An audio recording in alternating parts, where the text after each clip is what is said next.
The champagne flute slipped through my fingers, and I caught it just before it shattered against the marble floor. My heart hammered as I straightened, the weight of the silver tray digging into my already aching forearm. Around me, Miami's elite glittered like the crystal chandeliers overhead, their laughter echoing through the oceanfront ballroom of the Fontainebleau. I'd been on my feet for 6 hours straight, weaving through designer gowns and tailored tuxedos, invisible to everyone, except when they needed their glasses refilled. The event coordinator had warned us this morning. Tonight's charity gala hosted some of the city's most powerful people. Keep your head down, don't make eye contact, and for God's sake, don't spill anything. My lower back throbbed with each step, a reminder that my waitressing shoes were 2 years old and held together more by hope than by their original stitching. I'd worked 3 jobs to save enough to move to Miami 6 months ago, leaving behind a small town in Georgia, where opportunities were as rare as cool summer days. This catering gig paid double my usual rate, money I desperately needed for next month's rent. The ballroom was a study in excess. Floor-to-ceiling windows framed the Atlantic Ocean, where moonlight danced across dark waves. Ice sculptures of swans melted slowly on tables draped in cream silk. A string quartet played something classical and forgettable, while guests discussed art acquisitions and European vacations with the casual ease of people who'd never worried about making rent. I adjusted my grip on the tray, my fingers cramping. The uniform they'd given me was a size too small, the black fabric pulling tight across my shoulders. I'd pinned my dark hair into a severe bun, hoping to look professional despite the exhaustion that shadowed my eyes. 24 years old, and I already felt ancient. "Emma!" Miguel, the head server, hissed from across the room, gesturing frantically toward a group of men gathered near the terrace doors. "Table 7 needs service. Move!" I wove through the crowd, my tray balanced perfectly despite the obstacle course of elbows and evening bags. The skill came from 6 months of practice, countless near disasters teaching me to anticipate movement, to flow like water around the solid masses of wealth and privilege. As I approached table 7, I caught fragments of conversation. Business deals conducted in low voices, names I didn't recognize but that clearly held weight. The men stood in a loose circle, their body language screaming power and control. I'd learned to read these signals, to understand the invisible hierarchies that governed rooms like this. One man stood slightly apart from the others, his posture radiating authority even in stillness. He was younger than I expected, maybe early 30s, with dark hair swept back from a face that could have been carved from marble. His tuxedo fit him perfectly, not a single wrinkle disrupting the clean lines. A platinum watch caught the light as he gestured while speaking, the kind of timepiece that cost more than most people's cars. I focused on my task, approaching with my practiced invisible efficiency. "Champagne, gentlemen?" Most of them didn't even glance my way, simply reaching for glasses without acknowledgement. I was furniture, a function rather than a person. But the man in the perfect tuxedo looked up, and for a moment, our eyes met.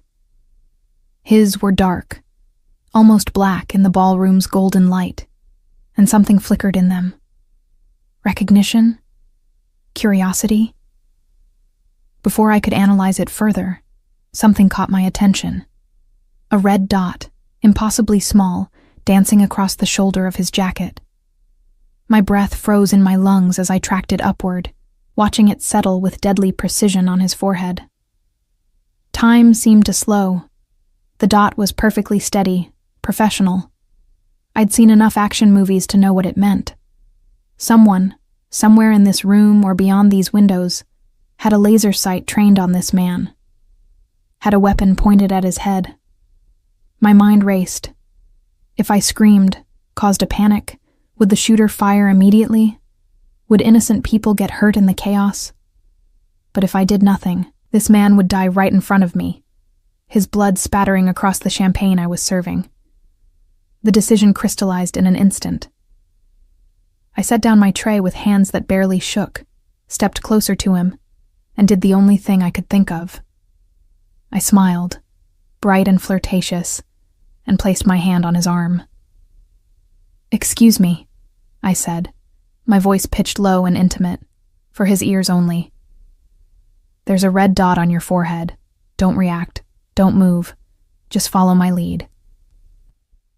His entire body went rigid beneath my touch, but to his credit, his expression didn't change. Those dark eyes locked onto mine with sudden, intense focus. "Who are you?" he asked, his voice a low rumble with a trace of an accent I couldn't quite place. Italian, maybe, or Sicilian.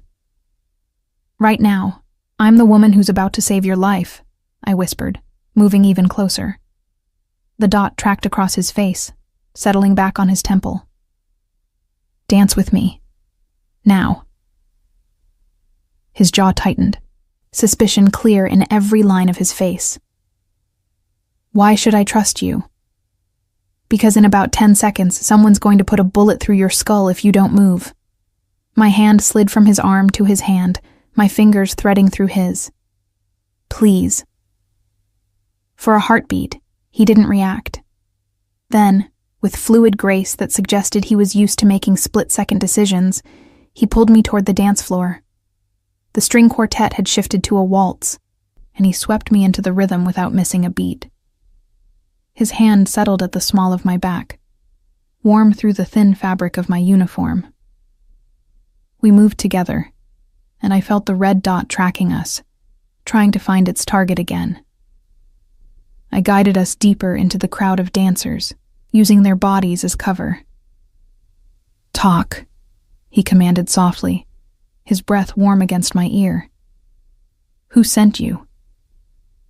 "Nobody sent me," I hissed back, hyper-aware of how close we were, how his cologne smelled like expensive wood and something darker. "I'm just a waitress who happened to notice the laser sight aimed at your head." His grip on me tightened fractionally. "You expect me to believe that?" "I don't care what you believe. I just didn't want to watch someone die tonight." I risked a glance over his shoulder, scanning the ballroom for any sign of the shooter. "Do you have enemies who'd want you dead?" His laugh was cold, humorless. "In my line of work? That's a long list." We spun, and I caught a glimpse of a figure on one of the upper balconies, something metallic catching the light. "What exactly is your line of work?" "Nothing that concerns you." He guided us toward the far side of the dance floor, his movements calculated, protective. "Who else knows about this?" "No one." I saw the dot. I reacted. That's it. The music swelled, and he pulled me closer, eliminating any space between us. My heart raced, but not entirely from fear anymore. "My name is Emma, by the way. Emma Thompson." "Vincent," he replied, and something in his tone suggested he didn't give his name often or easily. "Vincent Caruso." The name meant nothing to me, but the way he said it, the weight it carried, told me it should have. Around us, other dancers glided past, oblivious to the danger. The red dot had disappeared, but I didn't know if that meant the threat was gone, or if the shooter had simply found a better position. "Your friends at table 7 are looking worried," I observed. 3 men in expensive suits had abandoned their drinks and were scanning the room with the kind of alertness that suggested they weren't just business associates. "They're not friends," Vincent said. "They're family." The way he emphasized the word made it clear he wasn't talking about blood relations. I'd lived in Miami long enough to know what family meant in certain contexts. My stomach dropped. "Oh, God," I breathed. "You're—" "Careful what you say next, Emma Thompson." His voice remained pleasant, but there was steel beneath the silk. "Words have consequences." I swallowed hard. I'd just grabbed a Mafia boss and pulled him onto a dance floor. I'd touched him without permission, issued him commands, invaded his personal space. In action movies, people who did that sort of thing usually ended up dead. "I was just trying to help," I managed. His dark eyes studied my face, searching for deception. Why? Because it was the right thing to do? My voice came out smaller than I intended. Because I'm apparently an idiot who acts before thinking. Another cold smile. At least you're honest about that. The waltz ended, and couples around us broke apart, applauding politely for the quartet. Vincent didn't release me. Instead, he kept his hand at my back, guiding me off the dance floor toward a quieter corner of the ballroom. "Emma," he said, testing my name. "Tell me, how exactly did you spot that laser sight when no one else did?" I glanced around, suddenly aware that several of his family members had formed a loose perimeter around us. They looked like models in a luxury watch ad, but their eyes held a hardness that suggested they were much more than decorative. "I was serving your table," I explained. "I had a clear view. The dot was just there on your forehead. I didn't think. I just acted." "You didn't think," he repeated slowly. "You saw what you believed was a threat to a complete stranger's life, and your immediate instinct was to put yourself in danger to help them. Well, when you phrase it like that, it sounds stupid." It was stupid. His thumb brushed across my lower back, a gesture that might have looked casual, but sent electricity through my nervous system. Or incredibly brave. I haven't decided which yet. One of his men approached, a tall figure with silver threading through his dark hair. He leaned in, whispered something in rapid Italian. Vincent's expression hardened. "It seems," he said to me, "that you were correct about the threat. My people found evidence of a sniper position on the building across the street. The shooter is gone now, but he was definitely there." Relief and terror warred in my chest. "So I didn't imagine it." "No, you didn't." His gaze intensified. "Which means you saved my life, Emma Thompson, and that puts us both in a very complicated situation." "What do you mean?" "I mean," Vincent said softly, "that you're now a witness. You can identify the location, the timing. If my enemies discover that you interfered with their attempt on my life, you become a target." The floor seemed to tilt beneath my feet. "But I don't know anything. I don't even know who you really are." "You know enough." He gestured to one of his men. "Dante, make sure the exits are secure. No one leaves until I say so." Then, to me, "I'm afraid you won't be returning to your serving duties tonight, Emma. For your own protection, you need to stay close to me." "I can't just leave my job," I protested. "I need this money. I'll compensate you for your time." He pulled out a phone, his fingers moving across the screen with practiced efficiency. "Generously, consider it a thank you for the warning."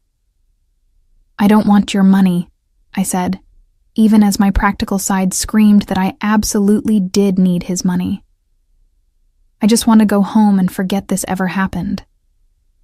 Vincent's expression suggested that wasn't going to be an option. "Tell me about yourself, Emma. Where are you from? What brought you to Miami?" The personal questions caught me off guard. "Why does that matter?" "Because," he said patiently, "I need to know if you're truly just an unlucky waitress, or if someone planted you here for exactly this scenario."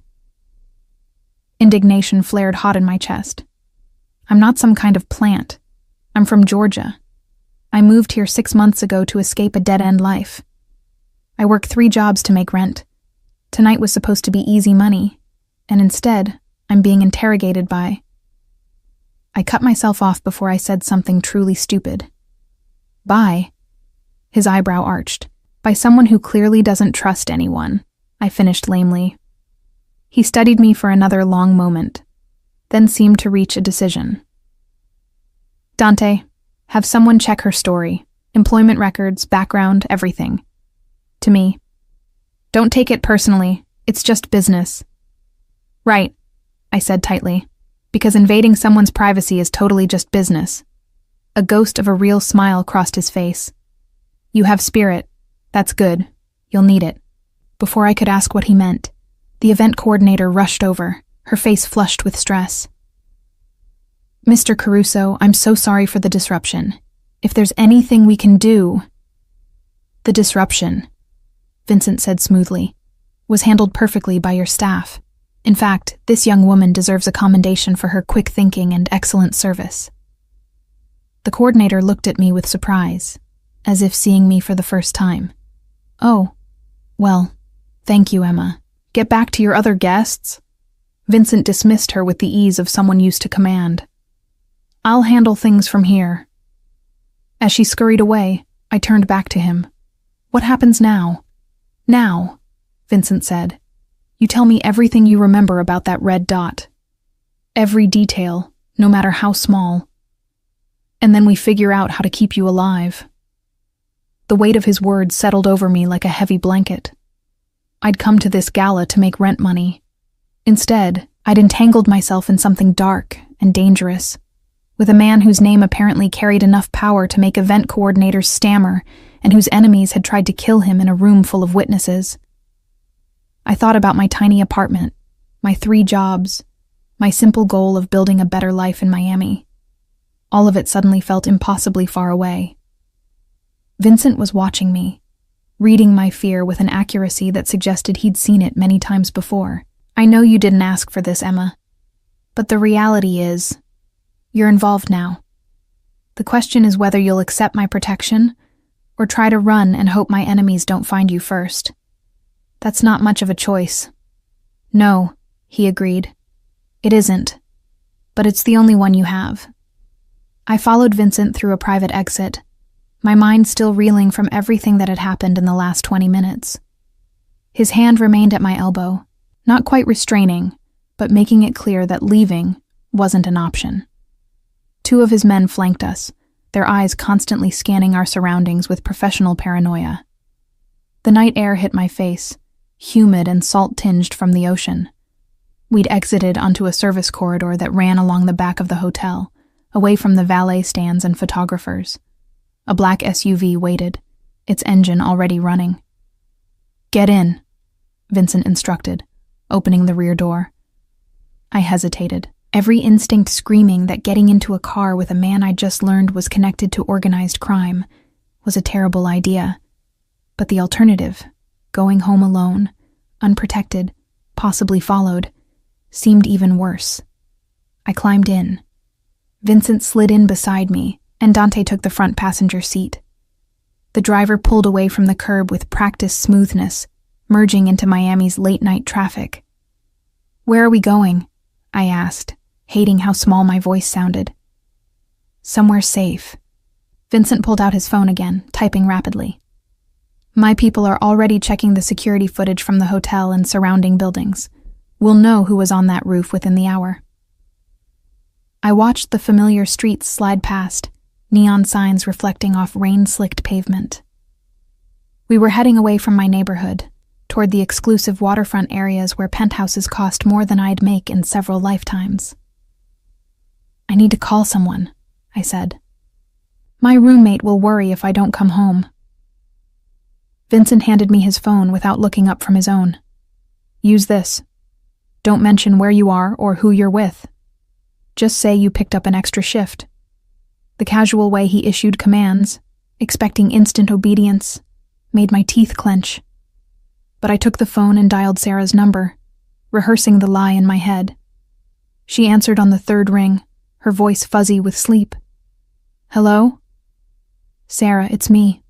Sorry to wake you.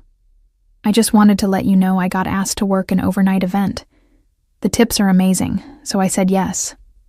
Don't wait up. Emma, whose phone is this? Your number came up weird. Mine died. I lied, the words tasting bitter. I borrowed someone's. I'll be home tomorrow morning, okay? Sarah yawned. Okay, be safe. Love you. Love you too.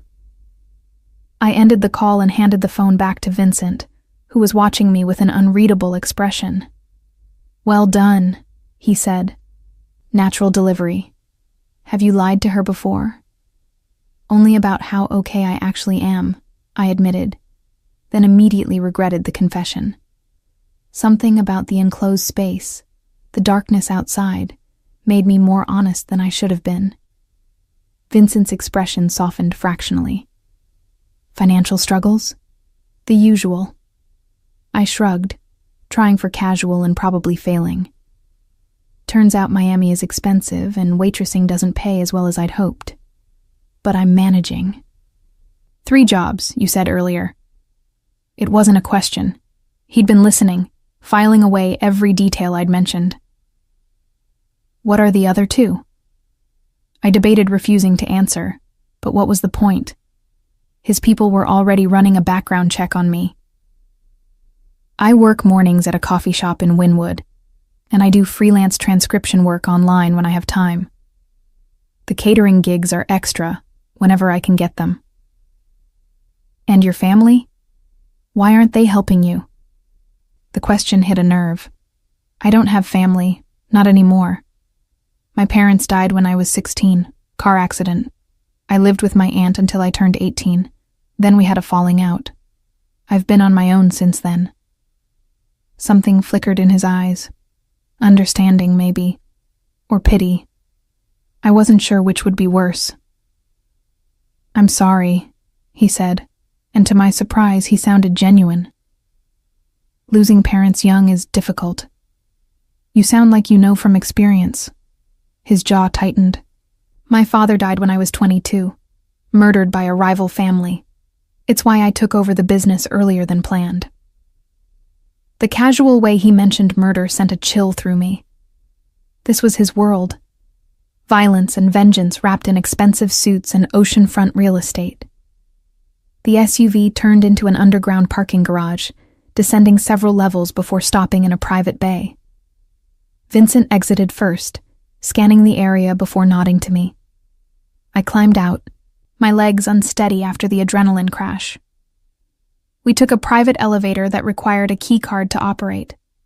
The interior was all mirrors and chrome, showing me multiple reflections of myself, looking disheveled and out of place next to Vincent's polished perfection. You'll stay in one of my guest suites tonight, he said as we ascended. Tomorrow we'll assess the situation and determine next steps. Next steps for what? I asked. I told you everything I saw. That red dot. The position. That's all I know. It's not just about what you know. The elevator doors opened directly into a penthouse, revealing floor-to-ceiling windows overlooking Biscayne Bay. It's about what they think you know, and whether they believe you're valuable enough as leverage against me. I stepped into the penthouse, momentarily forgetting my fear as I took in the space.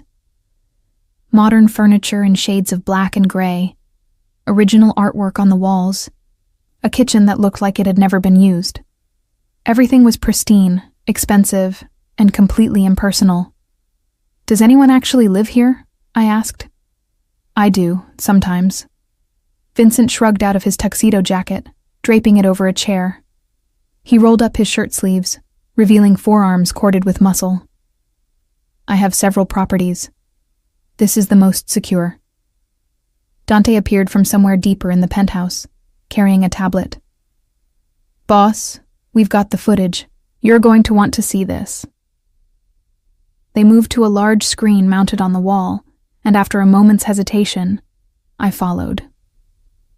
The screen showed security footage from various angles around the Fontainebleau. Dante pulled up one particular feed, zooming in on a rooftop across from the hotel's ballroom. There, he said, pointing to a dark figure barely visible against the night sky. Professional setup. Long-range rifle, thermal scope. He had you in his sights for at least 3 minutes before the waitress intervened. 3 minutes. Vincent had been seconds away from death for 3 full minutes, and no one had noticed except me. Can you identify him? Vincent asked, his voice tight with controlled fury.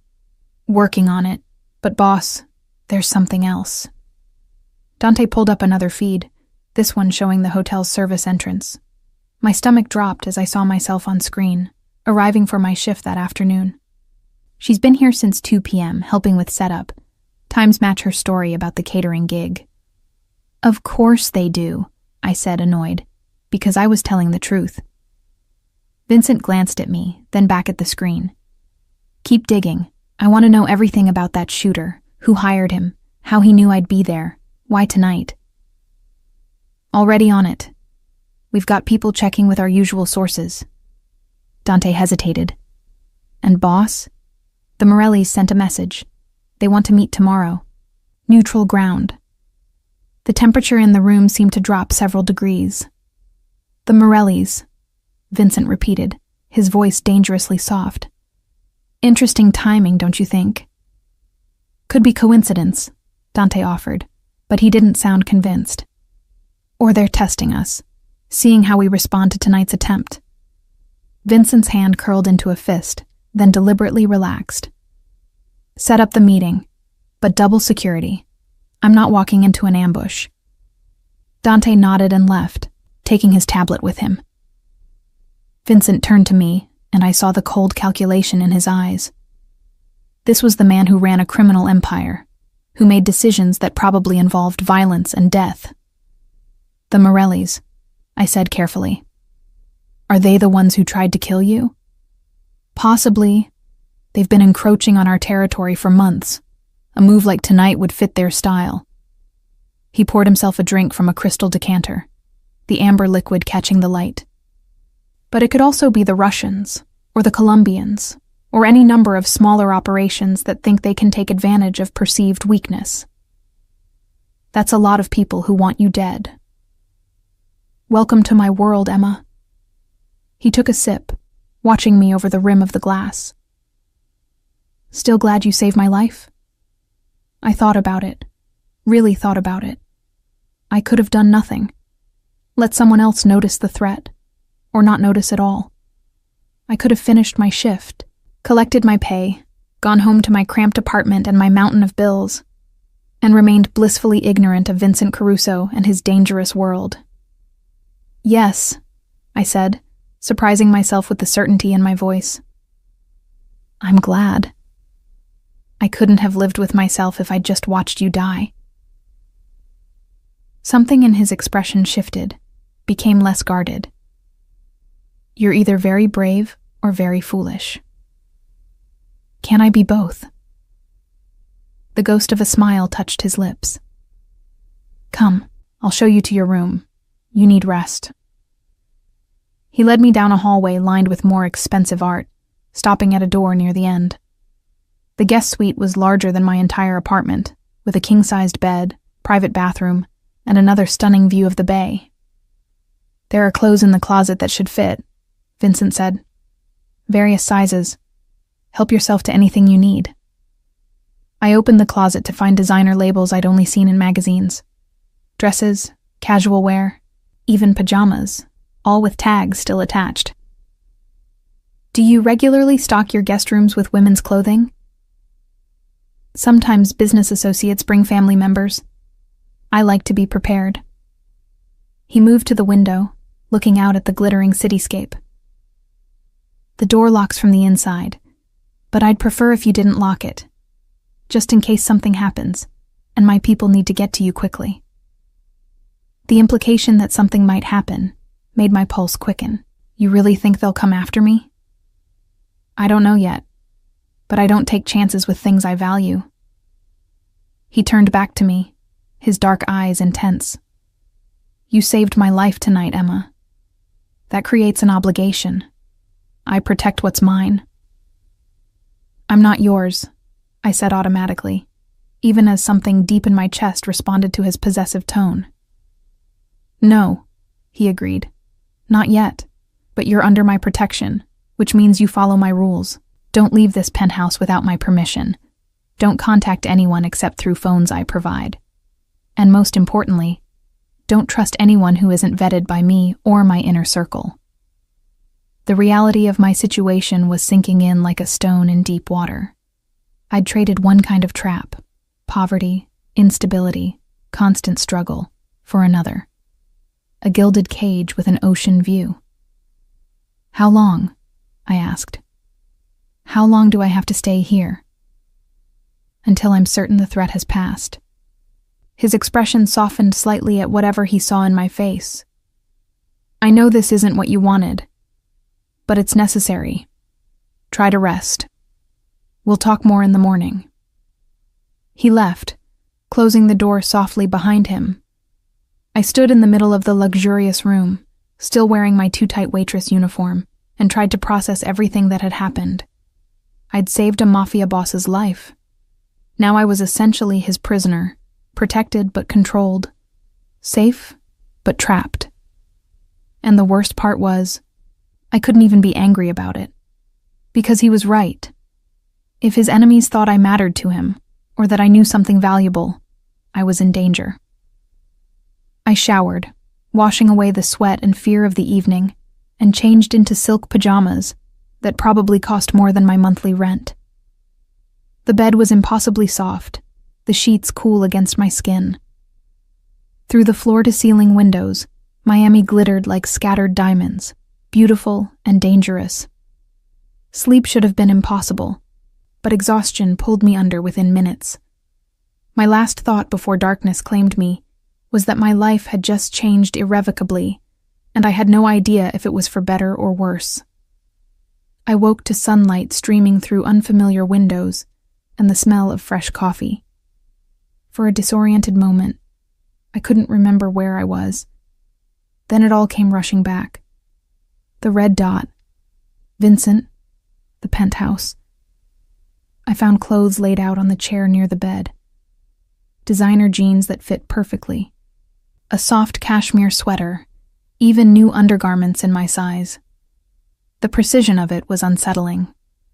How had they known my exact measurements? Following the coffee scent, I made my way to the kitchen. Vincent sat at the island, reading something on his tablet, dressed casually in dark jeans and a black t-shirt that showed off the lean muscle of his arms. He looked younger like this, less intimidating, almost normal. "Good morning," he said without looking up. "Coffee's fresh. Help yourself." I poured a cup, adding cream and sugar, and leaned against the counter. "Did you have someone measure me while I was sleeping?" Security footage from the hotel provided approximate measurements. My assistant ordered the clothes based on that. He finally looked up, his gaze traveling over me with an assessment that felt almost clinical. They fit well. "This is crazy," I said, wrapping both hands around the warm mug. Yesterday I was worried about making rent. Today I'm wearing a $1,000 sweater and drinking coffee in a penthouse with a... I stopped myself. With a what? His expression was neutral, but I sensed I was on dangerous ground. With someone who makes people very nervous, I finished carefully. He smiled, a real smile this time. Diplomatic. That's good. You'll need that skill if you're going to survive in my world. I don't want to survive in your world. I want to go back to mine. And you will, eventually. He set down the tablet. But first, we have some matters to address. The Morellis want to meet this afternoon. I'm considering bringing you with me. I nearly dropped my coffee. Why would you do that? Because if they were behind last night's attempt, seeing you alive and under my protection sends a message that I'm not easily killed and that I value the people who help me. His eyes held mine. But it's also dangerous. They might see you as leverage or a weakness to exploit. So what you're saying is, I'm damned either way. Welcome to the life, Vincent said dryly. Every choice carries risk. The key is calculating which risks are worth taking.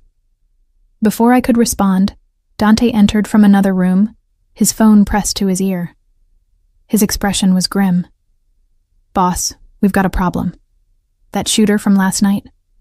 We found him. Or what's left of him. Someone put 2 bullets in his head and dumped the body in the Everglades. Professional cleanup." Vincent's face became a mask. "How long ago?" "Medical examiner says maybe 4 hours after the attempt on your life." Dante pocketed his phone. Someone wanted to make sure he couldn't talk. "The Morellis," I said quietly. Both men looked at me. If they hired him and the attempt failed, they'd want to eliminate the evidence, right? Vincent's expression was unreadable. Possibly. Or someone else entirely is playing a deeper game. He stood, his decision made. Emma comes with us to the meeting. I want Marco Morelli to see her face, see that she's alive and well treated. Let him wonder exactly what she told me. Boss, that's a risk, Dante warned. Everything worth doing is a risk. Vincent moved closer to me, and I forced myself not to step back. Emma, I need you to trust me today. Can you do that? I thought about the red dot, about the split-second decision I'd made to save a stranger's life. Trust wasn't something I gave easily. Life had taught me that lesson too well. But something about Vincent, despite the danger he represented, made me want to believe he'd keep me safe. Yes, I said.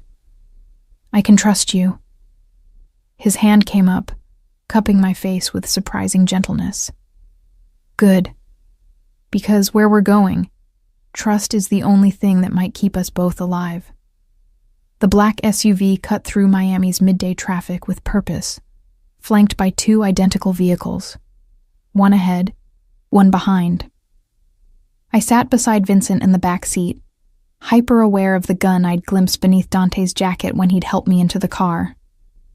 I was dressed in one of the outfits Vincent's assistant had procured, a simple but elegant navy dress that hit just above the knee, paired with heels that made me feel both powerful and vulnerable. Vincent had insisted I look like I belonged with him, not like a frightened waitress he'd picked up at a charity gala. The Morellis have been in Miami for 3 generations, Vincent explained as we drove, his voice low and matter-of-fact. Marco's grandfather came over from Naples in the 50s, built an empire through construction contracts and waterfront development, very respectable on the surface. And underneath? I asked, though I could guess the answer. Loan sharking, gambling, protection rackets. The usual. They stayed in their lane for decades. We stayed in ours.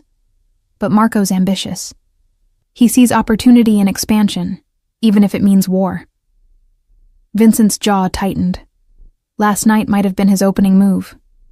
We pulled up to a restaurant in Little Havana, its facade bright with tropical colors but its windows tinted dark. The place looked closed, despite the lunch hour, a sign that this meeting had been arranged specifically for privacy. Stay close to me, Vincent instructed as we exited the vehicle. His hand found the small of my back again, that possessive gesture I was beginning to recognize.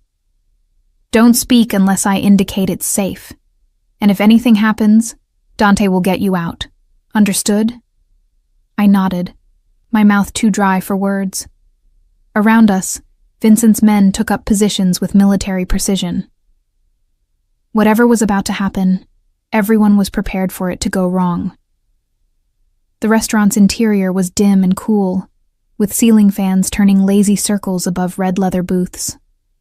A man waited at a corner table, flanked by his own security. He stood as we approached, and I got my first look at Marco Morelli. He was older than Vincent by perhaps 15 years, with silver threading through dark hair slicked back from a face that might have been handsome if not for the coldness in his eyes. He wore a cream-colored suit that screamed old money, and a smile that didn't reach anywhere near those cold eyes. Vincent, he said, his voice carrying a thicker Italian accent than Vincent's. Good of you to come. And you brought a guest. How unexpected. Marco. Vincent's tone was cordial, but guarded. May I introduce Emma Thompson? Emma, this is Marco Morelli. I offered my hand, trying to project confidence I didn't feel. Marco took it, his grip just a shade too firm, holding it a moment too long. Enchanted, he said, his gaze raking over me with uncomfortable intensity. Though I must admit, Vincent, I didn't know you were seeing anyone. The last I heard, you were quite the eligible bachelor. Emma and I have a unique relationship, Vincent replied smoothly, guiding me into the booth beside him. She recently did me a considerable favor. I find myself in her debt. Marco's eyes sharpened with interest. A favor? How intriguing. Please, you must tell me more. Vincent signaled a waiter, who appeared immediately with water and menus no one would read. "Business first, Marco. You requested this meeting. I assume you have something important to discuss." Always so direct. Marco settled back in his booth, steepling his fingers. "Very well. I wanted to extend my personal condolences about the unfortunate incident at last night's charity gala. I heard there was some kind of security scare. Everyone all right, I trust?" The casual way he mentioned it, the slight curve of his smile, made my stomach turn. He knew. Of course he knew. The question was whether he'd been behind it. "Everyone's fine," Vincent said, his hand finding mine beneath the table, squeezing once in warning. Thanks to quick thinking from the hotel's security team, and from Emma, who happened to notice something amiss. Marco's gaze swiveled to me with predatory focus. Did she now? How fortunate for you, Vincent, to have such observant friends. "I prefer to think of it as divine providence," Vincent replied, his thumb stroking circles on the back of my hand, in a gesture that might have looked affectionate, but felt like a reminder to stay quiet. Someone was clearly watching over me last night. Indeed. Marco sipped his water, his expression thoughtful. Though I can't help but wonder what exactly Miss Thompson observed. Security scares can be so easily misinterpreted, don't you think? This was it. The real reason for the meeting. Marco wanted to know what I'd seen. What I might have told Vincent. How much of a threat I posed to whoever had orchestrated the assassination attempt. "I saw enough," I said, the words escaping before I could stop them. Vincent's hand tightened on mine in warning, but I continued, meeting Marco's cold stare. I saw that someone wanted Vincent dead, and I saw that they failed. A tense silence fell over the table. Marco's smile had frozen in place, becoming something predatory and dangerous. "Bold," he said finally. "I can see why Vincent values you, Miss Thompson. Beauty and bravery, a rare combination." "Emma speaks her mind," Vincent said, his tone casual, despite the tension radiating through his body. "It's one of the things I admire about her. She's not afraid to stand up for what she believes is right." Marco's laugh was cold. How refreshing. Most people in our world have learned that such honesty can be hazardous to one's health. "Is that a threat, Marco?" Vincent's voice dropped several degrees. "A threat?" No. Marco raised his hands in mock surrender. "Merely an observation. After all, we're all friends here, aren't we? I simply wanted to meet and ensure there were no misunderstandings about last night's events." "The only misunderstanding," Vincent said carefully, "would be if someone mistook my gratitude toward Emma as a weakness, or if they thought that an attack on my life would go unanswered." The air between the two men crackled with unspoken violence. I sat frozen, realizing I was witnessing a conversation that had nothing to do with the actual words being spoken. This was about territory and power, about testing boundaries and issuing warnings wrapped in pleasantries.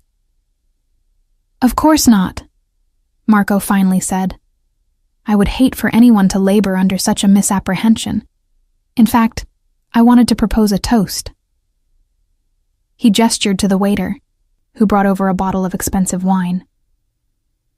"To new friendships," Marco said, raising his glass once it was poured. "And to the continuation of old alliances."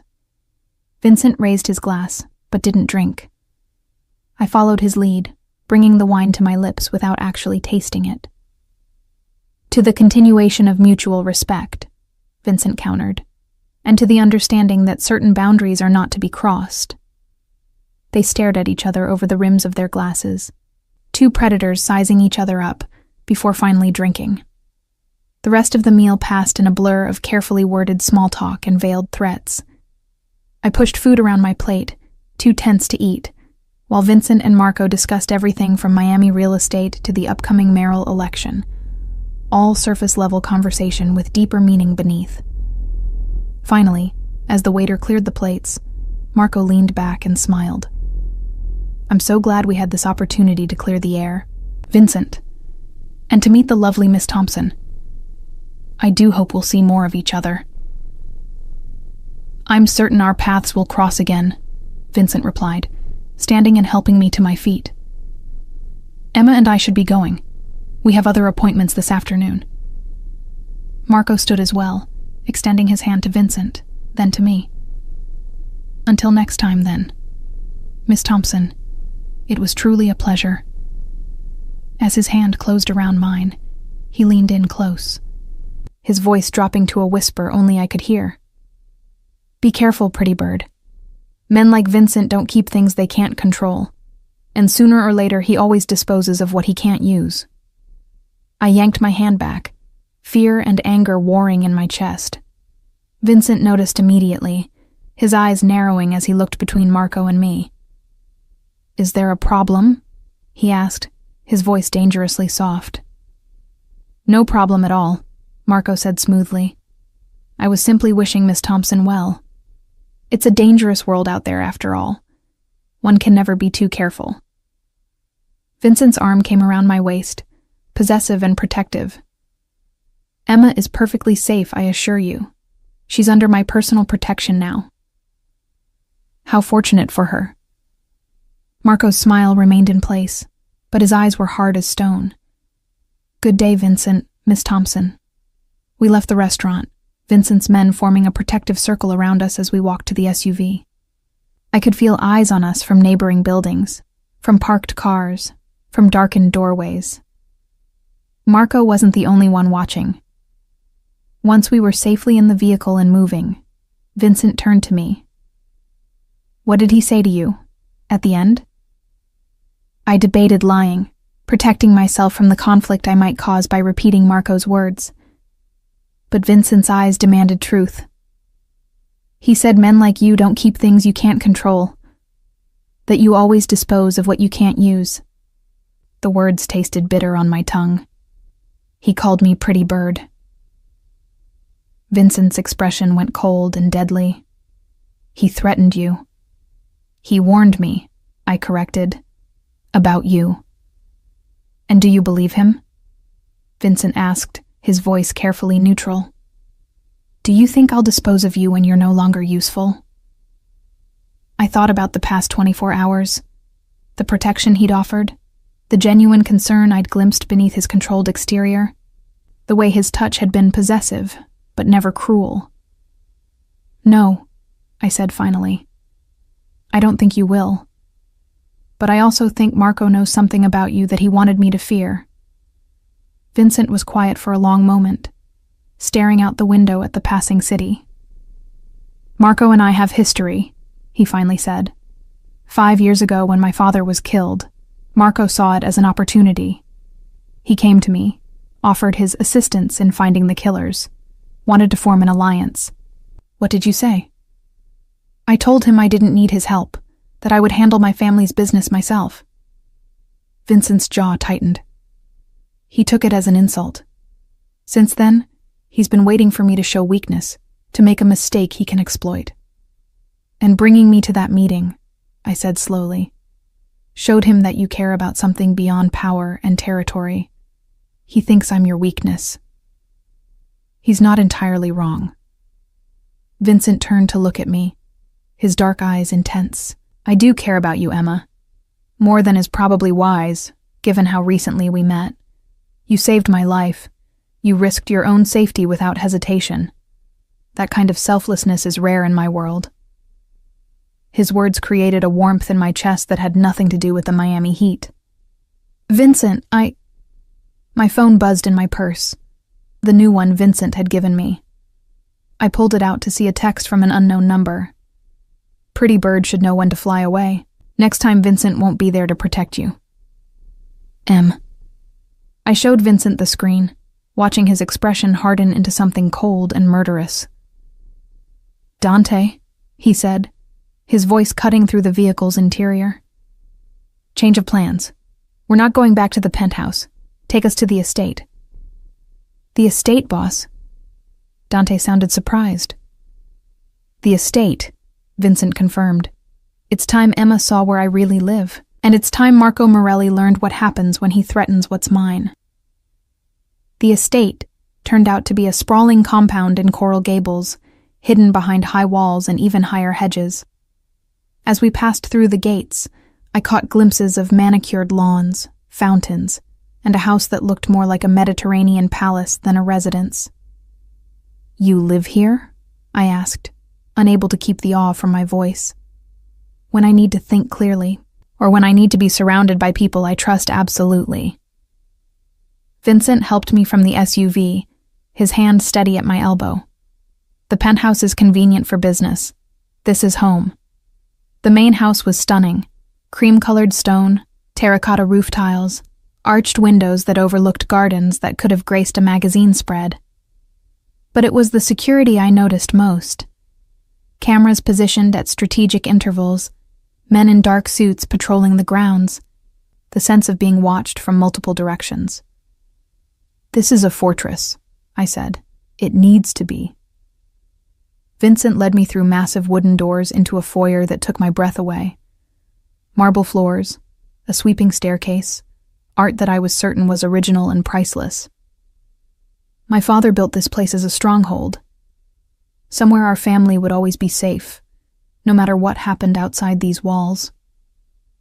An older woman appeared from a side hallway, her gray hair pulled back in an elegant bun. She looked at me with sharp, assessing eyes before turning to Vincent. "Vincenzo, you didn't tell me we were having a guest," she said in Italian-accented English. "Emma, this is Maria. She's been with my family since before I was born." Vincent's tone softened with genuine affection. "Maria, this is Emma Thompson. She'll be staying with us for a while." Maria's eyes widened slightly, but she recovered quickly. "Of course, I'll have the blue guest suite prepared. Miss Thompson, do you have any dietary restrictions I should know about?" "No, ma'am. Thank you." I felt completely out of my depth, like I'd wandered onto a movie set. "Maria raised me after my mother passed," Vincent explained as the housekeeper bustled away, already on her phone organizing my accommodation. "She's one of the few people in this world I trust completely." He led me deeper into the house, through rooms that looked like they belonged in a museum. We ended up in what he called his study, a wood-paneled room lined with books, dominated by a massive desk, and overlooking the gardens through floor-to-ceiling windows. "Sit," he instructed, gesturing to a leather chair. "We need to talk about what happens next." I sank into the chair, exhaustion finally catching up with me. "Marco's not going to back down, is he?" "No, the text message was a direct challenge. He's testing my resolve, seeing if threatening you will make me cautious, make me vulnerable." Vincent poured 2 glasses of amber liquid from a crystal decanter, handing me one. "But what he doesn't understand is that threatening you has the opposite effect." I took a sip, the liquor burning pleasantly down my throat. "What are you going to do?" "What I should have done years ago. I'm going to end this." His eyes held mine. "But I need you to stay here, where you're safe, while I handle it." "Handle it," I repeated. "You mean kill him?" Vincent didn't deny it. "Marco ordered the hit on me last night. I'm certain of it now. And by threatening you, he's shown that he has no respect for the old rules, the boundaries that keep our world from descending into chaos. If I don't respond, I look weak. And weakness in my business is a death sentence." I thought about the man I'd met at the restaurant, cold-eyed and cruel beneath his polite veneer. About the text message, the implicit threat. About everything Vincent had told me about this world he lived in. "I'm not going to pretend I understand your world," I said carefully, "or that I agree with the choices you have to make. But I'm also not naive enough to think there's any other way out of this. Marco won't stop until one of you is dead." "No, he won't." Vincent set down his glass. "Which is why I need you to promise me something, Emma. Stay here. Don't leave the grounds. Don't communicate with anyone outside without going through Maria or Dante first." And don't let guilt make you do something foolish, like trying to run away to protect me. That's a lot of promises. You saved my life. Now I'm trying to save yours." He moved closer, kneeling beside my chair so our eyes were level. "I know you didn't ask for this. I know you just wanted to work your shift and go home. But you're here now, in the middle of something dangerous, and the only way through it is together." His hand came up to cup my face, and I found myself leaning into the touch despite everything. There was something about Vincent that drew me in. Not just his looks or his power, but the glimpses I'd caught of the man beneath, the way he'd spoken of his father, the affection in his voice when he mentioned Maria, the protection he'd immediately offered me without question. "I'm scared," I admitted. "Of Marco, of this world, of what might happen to you. But I'm also—" I trailed off, uncertain how to express the confusing tangle of emotions in my chest. "Also what?" His thumb brushed across my cheekbone. "Also drawn to you in a way that makes no sense. We just met. You're a criminal. I should be running in the opposite direction. But when you touch me, when you look at me like you're doing right now, I feel safer than I have in years." Something blazed in his eyes, desire, possession, and something deeper that I couldn't quite name. "Emma, A sharp knock interrupted him. Dante entered without waiting for permission, his expression urgent. "Boss, we've got a situation. 3 of our collection guys were hit this afternoon. Morelli's men, looks like. They left a message. Said this is just the beginning unless we back off their territory." Vincent stood, his expression transforming from tender to deadly in an instant. "Casualties? 2 in the hospital, 1 dead. Leo Marchetti. You remember? He has 3 kids." I watched Vincent's hands curl into fists, his jaw setting in a hard line. "Call everyone in. Full mobilization. I want every man we have ready to move within the hour. And get me a meeting with the commission." "The commission?" Dante looked surprised. "Boss, they don't usually get involved in— This isn't a dispute anymore. Marco just declared war. The commission needs to know so they can decide whether they're with us or against us."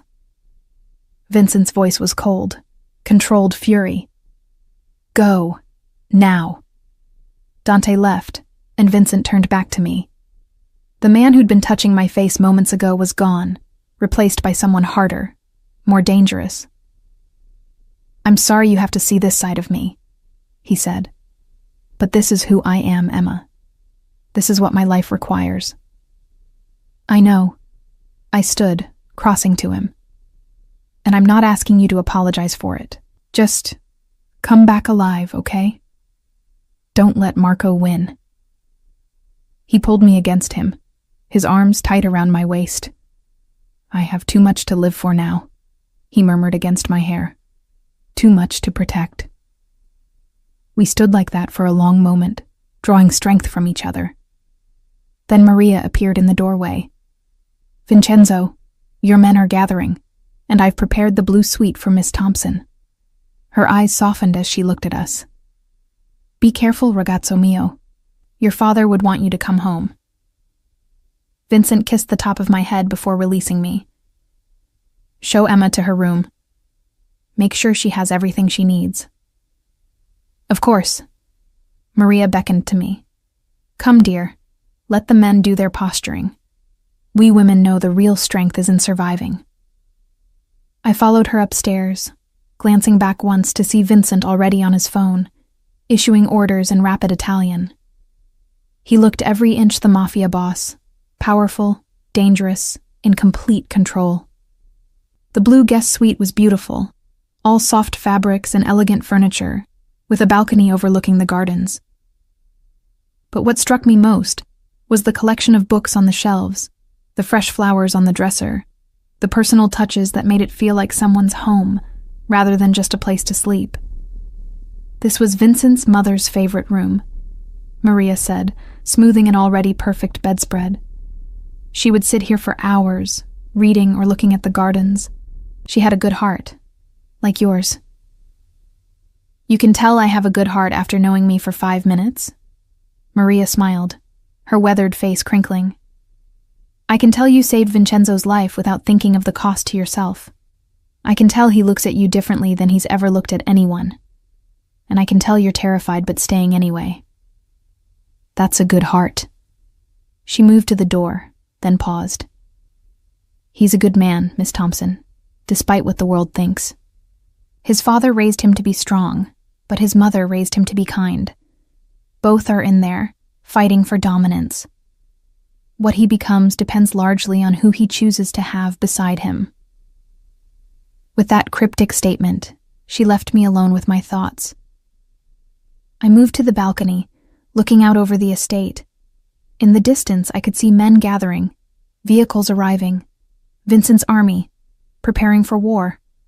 And somewhere out there, Marco Morelli was doing the same, readying his own forces for the conflict that seemed inevitable now. My phone buzzed. Another text, this time from Vincent. Stay safe. I'll be back by morning. Trust Maria. I typed back, I trust you. Be careful. His response came immediately. For you, I will be. As the sun began to set over Miami, painting the sky in shades of orange and gold, I realized that my life had changed irrevocably. I was no longer just Emma Thompson, struggling waitress trying to make it in the big city. I was the woman who'd saved Vincent Caruso's life. The woman he was willing to go to war to protect. And despite the danger, despite the fear, despite everything that common sense screamed at me, I realized I didn't want to go back to my old life. Not if it meant leaving Vincent behind. Whatever happened next, we would face it together. I woke to darkness and the distant sound of voices. For a moment, disoriented by the unfamiliar room, I thought I was back in my apartment. Then reality crashed back. Vincent, Marco, the estate. I grabbed my phone. 3:47 a.m. Vincent still wasn't back. The voices grew louder, and I recognized Dante's urgent tone. Something was wrong. I threw on the robe Maria had left for me and crept to my door, opening it just enough to hear.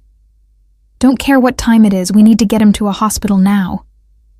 Dante's voice echoed up the stairwell. No hospitals, Vincent's voice responded, strained with pain. Too many questions. Call Dr. Russo. He'll come here.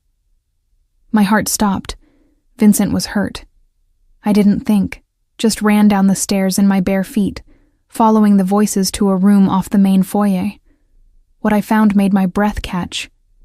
Vincent sat on a leather sofa, his white shirt soaked with blood.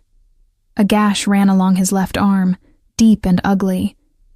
Dante was pressing a towel against it, but blood was already soaking through. What happened? I demanded, rushing forward. Vincent looked up. Surprise and something else. Was that pleasure? Crossing his face. Emma, you shouldn't be. Don't you dare tell me what I should or shouldn't be doing. I cut him off, kneeling beside him. My hands moved on autopilot, assessing the wound with skills I didn't know I had. This needs stitches. How did this happen? Knife, he said tersely. One of Marco's men got past our security at the meeting with the commission. The meeting, I repeated, my hands shaking as I applied pressure to the wound. Was it supposed to be neutral ground? It was. Dante's voice was tight with fury. Until Marco decided rules don't apply to him, he tried to have Vincent killed right there, in front of the other families. Maria appeared with a first aid kit, her face pale but composed. Dr. Russo is 20 minutes away. We need to slow the bleeding until then.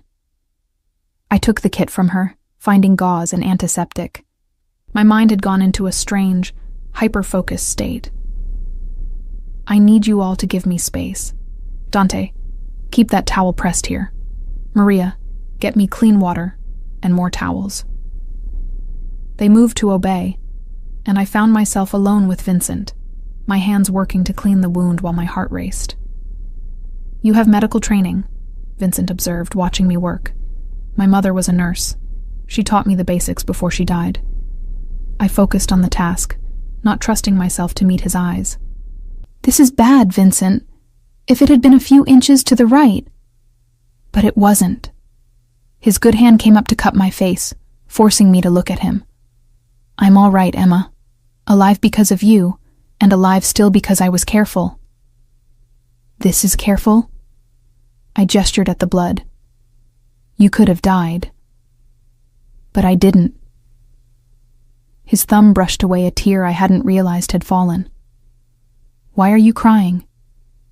"Because I'm angry at you for being reckless, and terrified that you might not come back next time, and confused about why I care so much when I barely know you." The words tumbled out, raw and honest.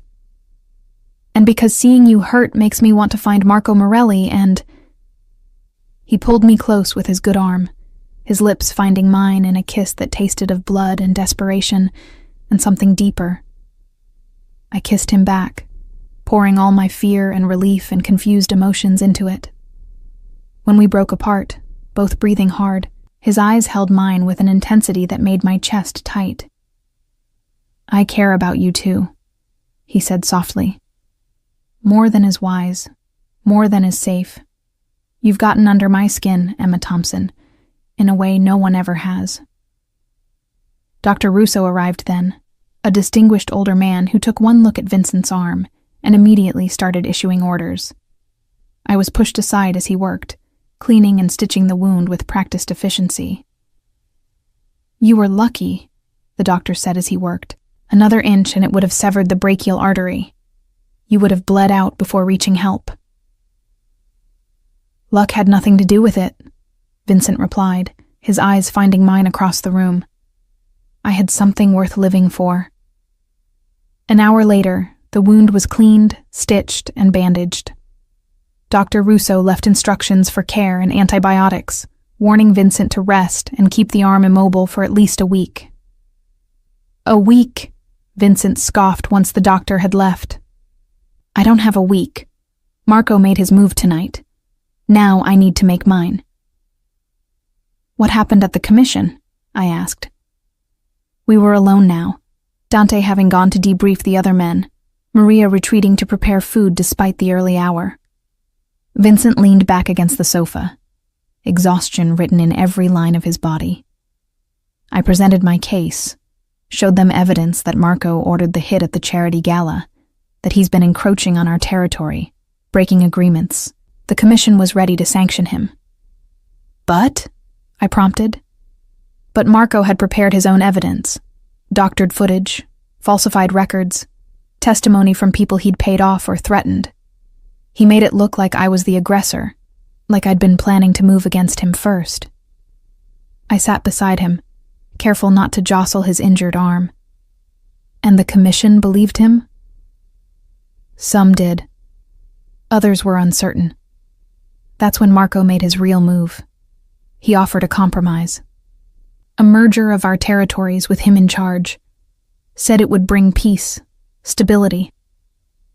Vincent's jaw tightened. The commission thought it was reasonable. And when you refused? That's when his man came at me with the knife, in front of everyone, breaking every rule of the commission. It should have proven he's unstable, dangerous. He laughed bitterly.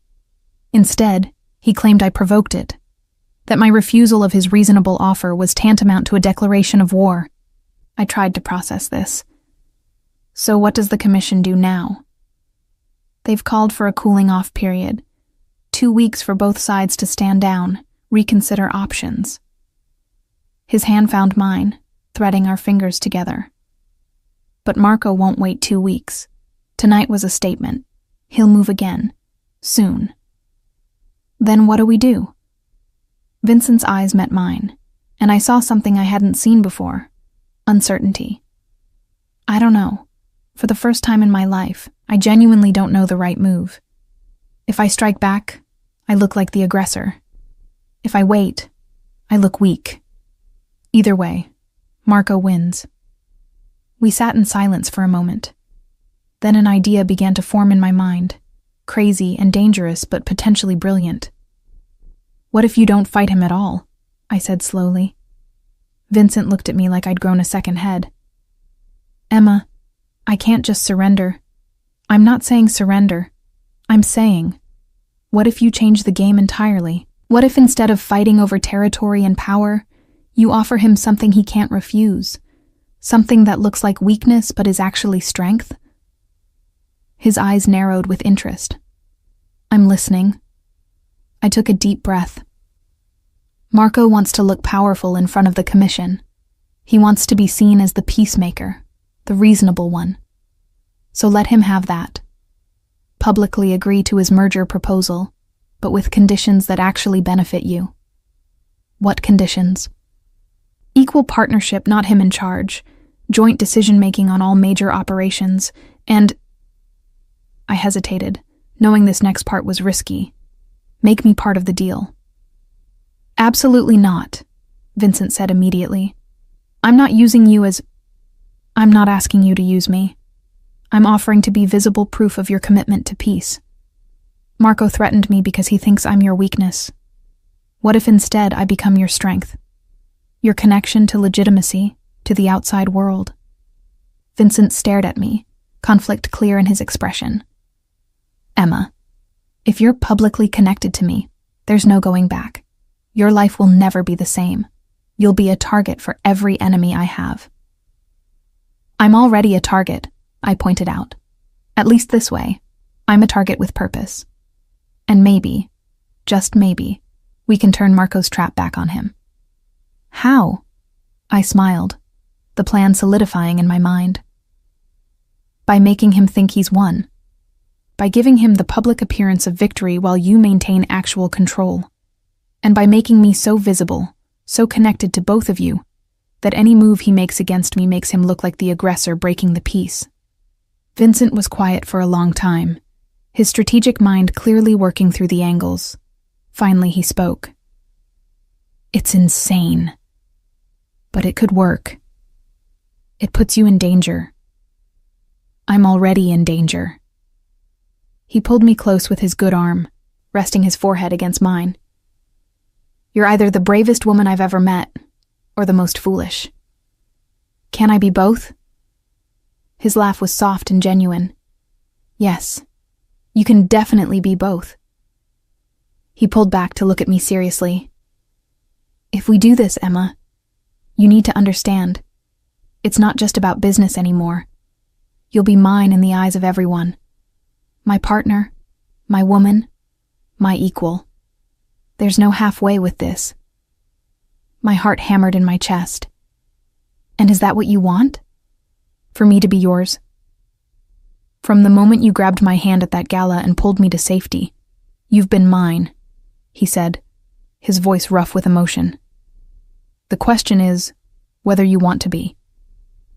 I thought about my old life, the constant struggle, the loneliness, the feeling of treading water and slowly drowning. Then I thought about the past 2 days with Vincent. Terrifying, yes, but also electric, alive, purposeful. Yes, I said.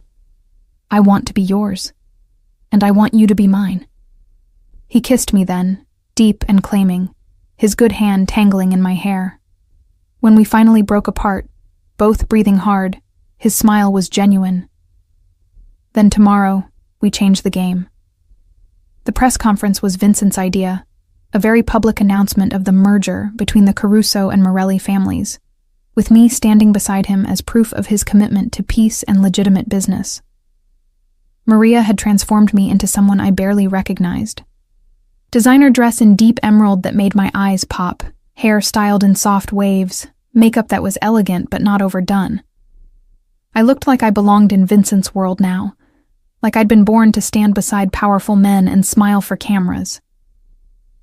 You look beautiful, Vincent said, appearing behind me in the mirror. His arm was still bandaged beneath his suit jacket, but you couldn't tell unless you knew what to look for. And terrified.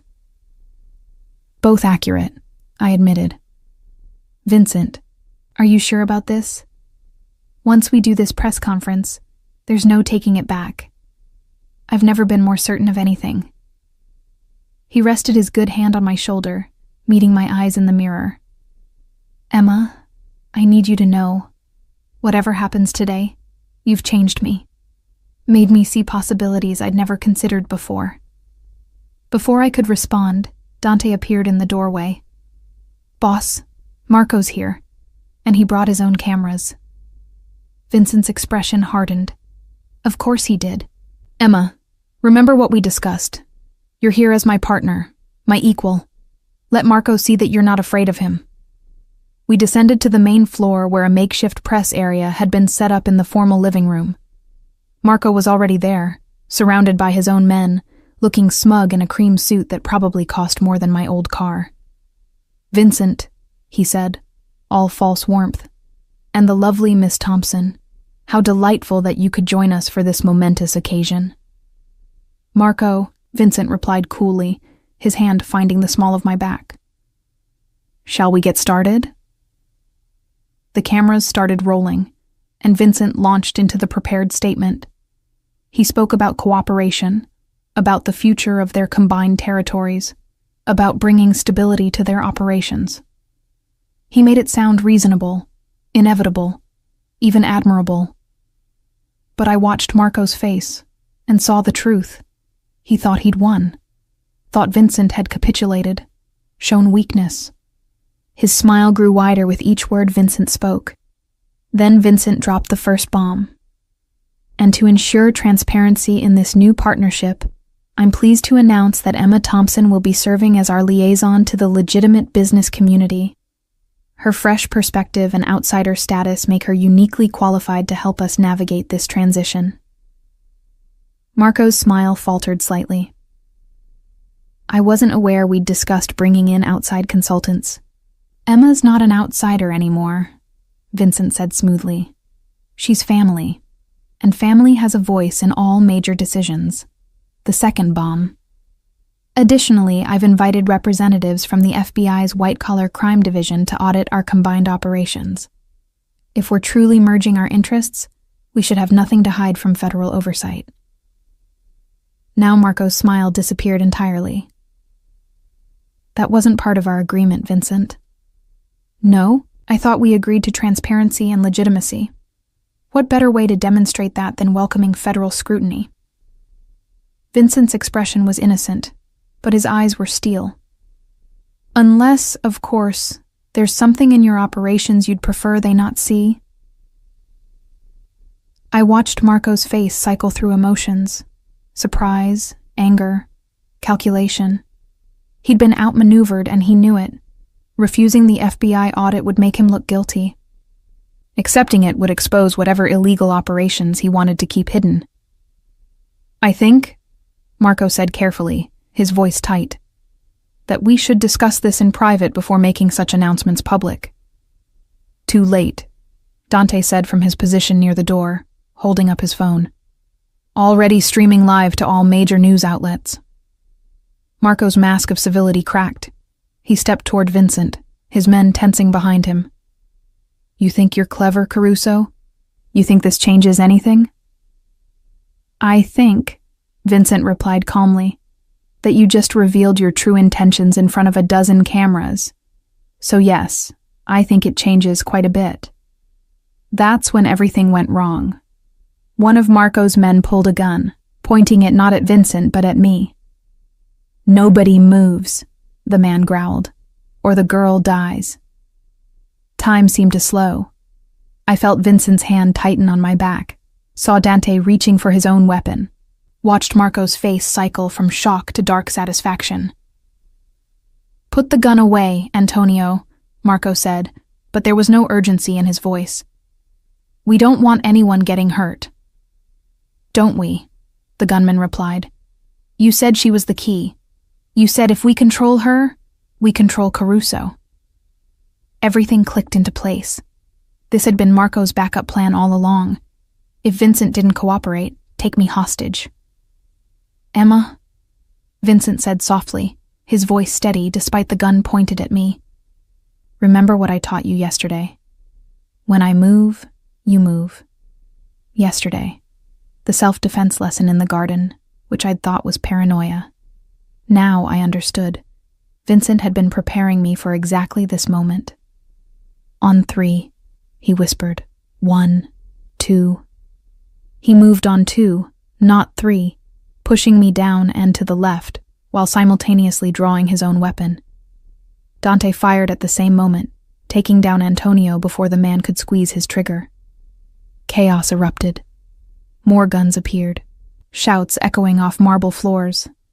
Marco's men backed toward the exit while Vincent's men surrounded them. And through it all, the cameras kept rolling. "Stand down!" Marco yelled at his men, realizing too late what a disaster this had become. "Everyone stand down!" But it was too late. The attempted hostage situation, broadcast live to the world, had destroyed any pretense of legitimate business dealings. The FBI would have no choice but to investigate now. The commission would have to act.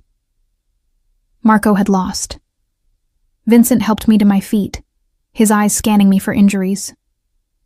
"Are you hurt?" I shook my head, adrenaline making my hands tremble. "I'm okay." "Vincent, the plan worked." "Better than I hoped."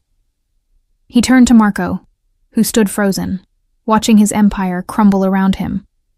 "This is done, Marco. The commission will see the footage, the feds will investigate, and you'll be lucky if you avoid prison." "This isn't over," Marco spat, but the venom in his voice was undercut by desperation. "You think you've won? You've just made yourself a target for every family that doesn't want federal oversight." "Maybe," Vincent conceded, "or maybe I've just changed the game entirely. Made it about legitimacy instead of territory, business instead of blood." His arm came around my waist. "Either way, I have something worth fighting for now, something worth protecting." As Marco and his men were escorted out by people I assumed were undercover FBI agents, I leaned into Vincent's embrace. My whole body was shaking with delayed shock. "Is it really over?" I asked. "The immediate threat?" "Yes. Marco's done. He'll face federal charges, probably turn on his own people to save himself." Vincent kissed the top of my head. "But there will always be new threats, Emma. New challenges. That's the reality of this life. Then I guess it's good I'm not planning on going anywhere." He pulled back to look at me, something vulnerable in his eyes. "You're sure? About all of this? About me?" I thought about everything that had happened since I'd seen that red dot at the charity gala. The terror, yes, but also the excitement. The danger, but also the purpose. And Vincent, complicated, dangerous, protective Vincent, who'd changed my life in ways I was still trying to understand. "I saved your life," I said. "I think I'm entitled to stick around and make sure it was worth the effort." His laugh was genuine, full of relief and joy. "I love you, Emma Thompson. I know it's too soon. I know it's crazy, but I do." "It is too soon," I agreed. "And it is crazy. But I love you too, Vincent Caruso. So I guess we're both insane." He kissed me then, deep and claiming, in front of the remaining cameras and his men and Maria, who I glimpsed wiping tears from her eyes. When we finally broke apart, Dante cleared his throat. "Boss, we should probably deal with the FBI agents who are currently surrounding the property." Vincent sighed. "Right. Emma, this might take a while. Legal negotiations, statements, all the boring parts of going legitimate." "I'll be here," I promised.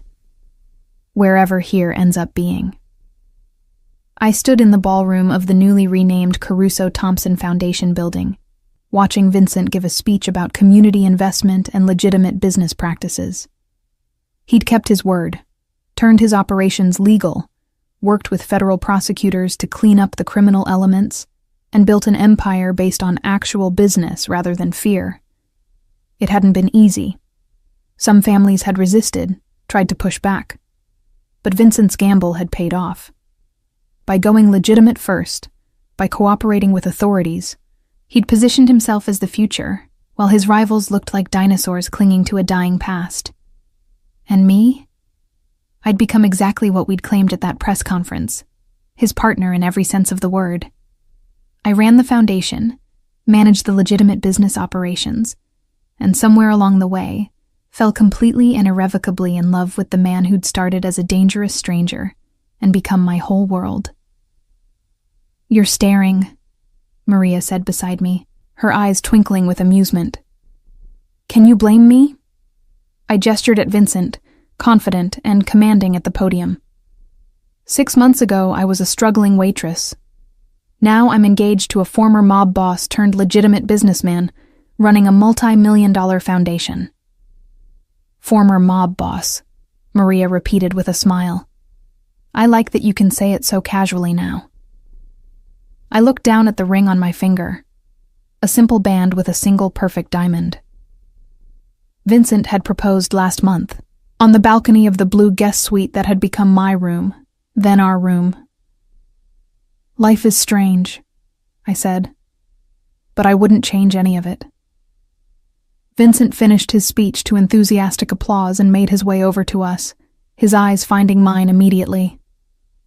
"Ready to go home?" he asked, taking my hand. "Always." As we left the building together, his security team a discreet presence around us, I thought about that night at the charity gala, about the split-second decision to save a stranger's life, about everything that had followed. I'd been looking for a better life when I moved to Miami. I'd just never imagined I'd find it by dancing with danger itself. Vincent squeezed my hand, and I squeezed back, both of us smiling at the future we'd built from the ashes of his past. Sometimes the best decisions are the ones you make without thinking. Sometimes saving someone's life means giving them yours in return.